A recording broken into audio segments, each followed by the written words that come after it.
Now let's turn to Florida, which is always a battleground state. Races there are usually very close, and this year is no exception. The state is a bit of a microcosm of America, with urban areas, rural areas, a diverse population, and it's a truly purple electorate, as we say when voters are split between Republicans and Democrats. For more on the races to watch there, let's cross to Surabhi Tandon, who is at a Democratic watch party in Miami's Little Haiti neighborhood.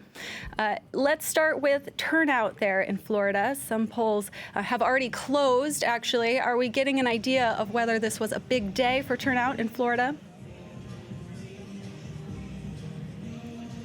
Well, the polls that I have are changing as we speak. So as soon as it started, we had DeSantis and, in fact, Scott in the lead. After that, but as I'm speaking to you, this is changing. And once again, I can see my colleagues give me an update, and we see Bill Nelson and Gillum taking the lead again. But let's talk about turnout. So if we compare early voter turnout in Florida in 2014, it was about 3 million people that voted. This year, it was 5 million already. This is as early as November 5th. So that just gives you an idea of what sort of a record turnout this election has had. And that is because people have taken this election very seriously. Both the Republicans and the Democrats have pushed very hard to get their voters to go out there and vote, not only in the early voting phase, but also today. For instance, we were in an African-American neighborhood earlier today, and I was talking to the administrator of that polling booth, and he was telling me in his career of the last 12 to 15 years, he had never seen that sort of turnout in that particular neighborhood. So that just gives you an indication of how excited people are about going out there and making their vote count. Let's talk a little bit more about some of the candidates that you mentioned, starting with the governor's race. It's been one of the most watched in the nation. You have a very pro-Trump Republican candidate, Ron DeSantis, running against a progressive Democrat, Andrew Gillum. And this is being watched as a potential preview of the 2020 presidential race. Why is that? The reason it is sort of considered a proxy for the 2020 race is because of the candidates, as you said. So on the one hand, we have Ron DeSantis, who calls himself a conservative warrior. On the other, you have Andrew Gillum, the Democrat nominee, who is very progressive in his views. He's not afraid to talk about what these progressive views are.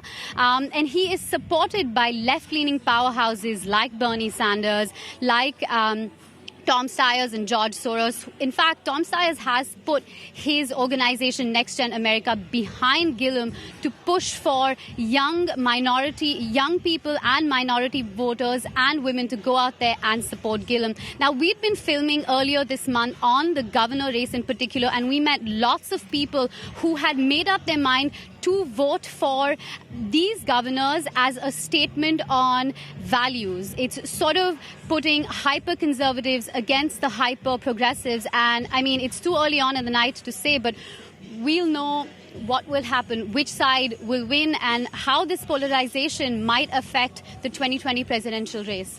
No centrist candidate there in that race. Let's jump over to the Senate. The current governor of Florida, Rick Scott, is trying to hop over to the Senate, running against the Democratic three-term incumbent, Bill Nelson.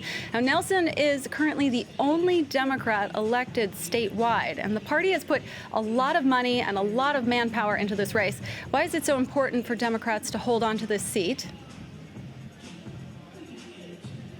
Okay, so to understand that, we need to talk a little bit about the Senate. Now, we know that the Republicans have a slight majority in the Senate that they need to keep in order to keep the Senate in their favor. However, of the seats in the Senate that are up for election today, most of them are incumbent Democrat senators, which means they're defending their seats.